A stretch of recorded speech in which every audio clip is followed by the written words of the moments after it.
Today I want to give you a bit of what I call show and tell. And this show and tell is all about the cover of your book. Now, people say you can't judge a book by its cover. Well, that's just basically bollocks, because you can.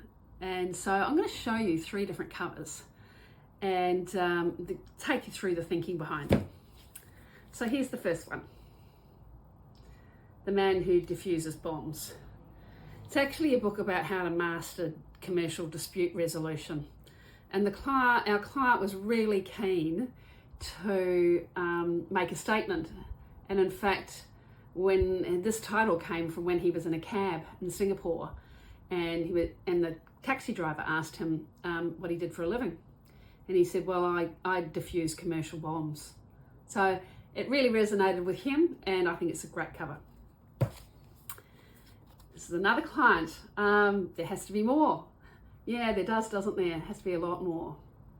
Rachel is a professional coach and predominantly coaches businesses and men and women about their own personal development. So it's pink and it's bright, and there's a great story about a revelation she had at Beyonce concert, which she's done a TED talk on too. So another good cover.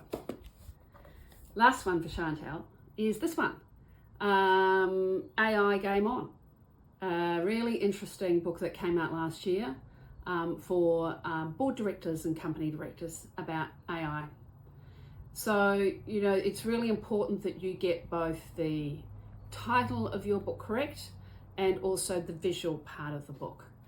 Because those are the things that, in fact, most people are going to make their first judgment about your book on.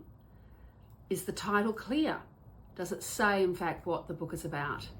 Does the visual imagery support the title and subtitle? If you can do that, you're way ahead of the game. Because, in fact, what most people do, or what I do, is when I look at a book, I look at the front and go, okay, yeah, AI Game On. I look at the subtitle, which is a bit more description. I then read the back, which is a summary of the book, and sometimes it has a quote from someone on it.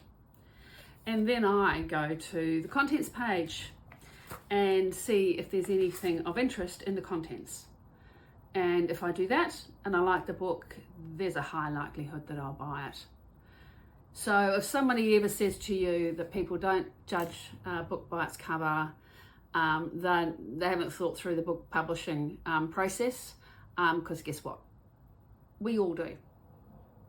Hope that's been helpful for you, and if I can help you with your book title or book covers, DM me on LinkedIn or send me a note through our website. That's thebookadvisor.com.au.